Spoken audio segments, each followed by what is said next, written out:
The red zone is by far the hardest area of the field to score touchdowns in Madden 25. And in today's video, I'm going to break down the best red zone concept in the game you can use to score easy touchdowns against any defense. Now, for the purpose of this video, I did pick the Detroit Lions offensive playbook, but a lot of the stuff you're going to see in this video, you can apply to other, formations and playbooks. In general, though, you're going to need to have two things which I'll explain in this video. So the formation I want to look at in the Lions playbook is the bunch X nasty. This playbook is actually really good. I feel like it's one of the most under the radar books in the game because you have this real good trips, tight, and flex that I'm running from the Eagles playbook. You also have a really good bunch X nasty. Now we're just gonna move the ball down inside the 10, and I'm gonna go over some different coverages, different defenses, show you guys how you can use what I'm about to show you to beat literally everything. So I'm gonna show you guys a two-play red zone combo. Now the first play is a unique RPO. The second play can be recreated. But the Lions playbook has a crazy RPO zone alert. It's a motion RPO zone alert, and this is extremely effective against guys that want to blitz.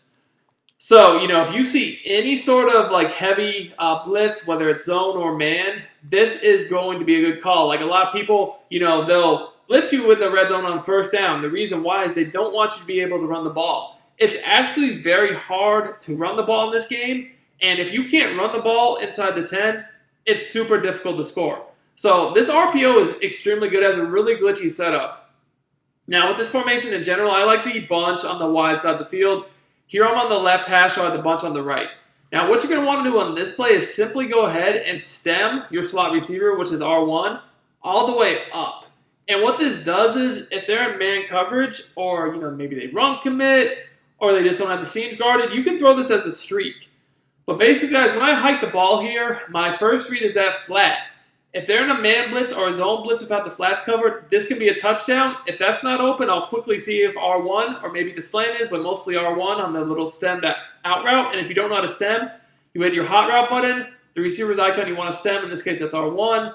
Then you hit the custom stem button, which is L1, hold it down, and just press up on the right analog stick to stem it all the way up. Now, if you're unaware, I do daily Madden 25 tip videos, I do gameplays, and I also do videos for College Football 25. I do videos for each game multiple times a week on this channel. So go ahead, if you're new, go ahead and subscribe. Drop me a like, comment on the video. Let's get it, boys. So here's the first read. You're going to see this flat. If the flat is open, that's what I'm quickly looking at. I'll throw that each and every time. Again, that's a very, very quick read. You have to be looking at it as soon as you snap the ball. Because if it's not open, you're going to want to move on to your next read. But you guys see, that's a quick throw. And I can get a touchdown, if not down to the 1 yard line, pretty fast. And once you're at the 1, it is a lot easier to pound it in. But when you're at the 6, 7, 8 yard line, it's really hard to run the ball. So these types of plays right here, they're kind of gimmicky, but they're definitely necessary.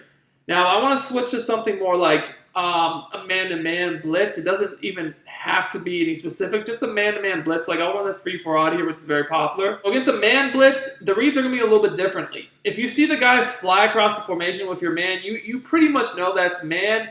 And at that point, I'm looking more over the middle of the field to either the slant or R1. Honestly, I had both there. It was almost like pick your poison. You guys can see here, look, I probably should have thrown to R1 because he's in the back of the end zone for a touchdown. That's on me. If you're looking to get better at Madden 25 and win more games, sportsgamers.com is the place to be. Check out my Madden VIP membership where you get access to all of my Madden 25 content all year long. You'll get access to every offensive and defensive game plan I release, all of my secret premium tips that I release every week for my VIP members, and finally, access to my VIP community with guaranteed updates all year long. Click the link in the description and use coupon code DUKE for 10% off your order. Let's dominate together, boys. But even the slant worked too really good here. The only guy that was covered was the auto motion. And the auto motion against a man blitz can get open. It's not a guarantee though, so that's why you got to look at that real quickly. Now, let's say that for whatever reason, you thought maybe they would blitz you, and they just end up dropping back into coverage. That's actually completely fine. You can, if you don't like anything you have, maybe something will be open here, I don't know. But literally just don't press anything and hand the ball off. Now, if that, like, against that defense, that actually was good run defense. I should have just thrown the flat because the flat was wide open. But if any case you don't like any of your reads on the pass game, just literally don't press any buttons and it'll be an auto handoff. Now, I'm not going to lie, the handoff is not, like, amazing. Against bad run defense, you can pick up some yards, but really we're running this play for the pass options. The pass options are really good. This is definitely a play I like to call on first down, especially if I see guys like in mid blitz, maybe the 4-3 even, 3-4 odd. Defenses that are known for blitzing. A lot of people will try to run those on first down to make sure you don't run. And then if you don't get much on second and third, that's when the all-out coverage comes into play. And that brings to my second play that I want to look at, which is the Y option pivot. Now, this is going to be a really unique route combo that literally pretty much works against every defense you can think of. We're going to go against cover 3 first, and then we'll just show some different defenses. But this is something you can run anytime inside the 10, going from like the 7-8, even like the 3 or 4. This is a really, really good play. So this play you can recreate in other playbooks. All you're really going to need is to find like this whip type route you see Waddle on. These routes are typically stock, found the most in compressed sets like bunch and tight. Like most bunch formations have a route like this. And what we're going to do is, again, we want it on the wide side of the field. So here, since we're on the left hash, we put the bunch on the right. We go ahead and put our tight end on a flat.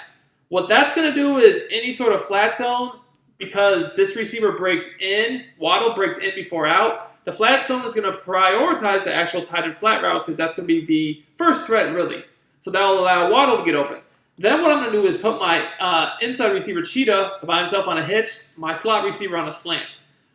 So that's actually going to be a read where, like, yeah, if they were just blitzing you like crazy over the middle, sure, you could throw those. But really what we're looking to do is the hitch, just like last year and years past, is going to suck in the zones on the short side of the field. Let's go ahead and take a look how these reads work. This is, like I said, first this will be cover 3. And you guys can see, if they don't go out there themselves, to guard that whip, that's going to be wide open. And, like, you could rack it, maybe score. If you don't score, though, you're still getting down to, like, the 1 or 2 yard line, which, again, at that point, that is the time where, you can't get under center and get your yard or two.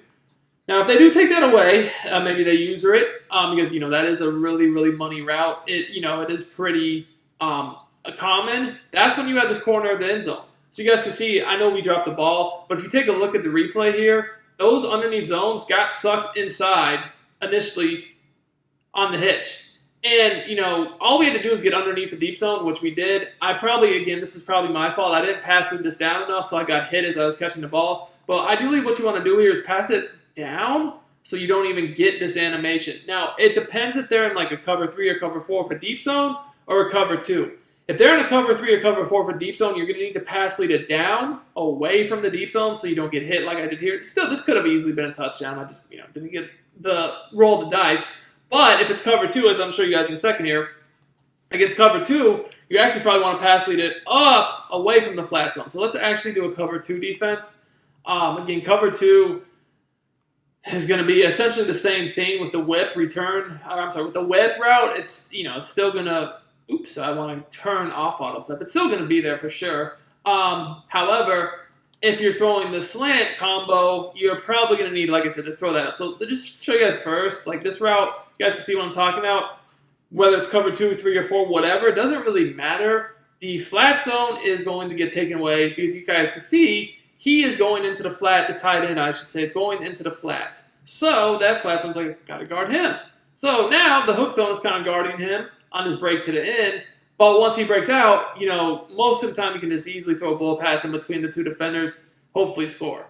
So again, that's a route that beats man 2. If they try to man it up, it's still going to get open. And then against cover 2, like let's say that they did take it away with their user, now we have to read to the corner of the end zone. And again, all you're going to do here is, just kind of throw that up, bam, touchdown, right? Now, this is a throw that if you get out of the pocket, you can have even a better angle to throw it.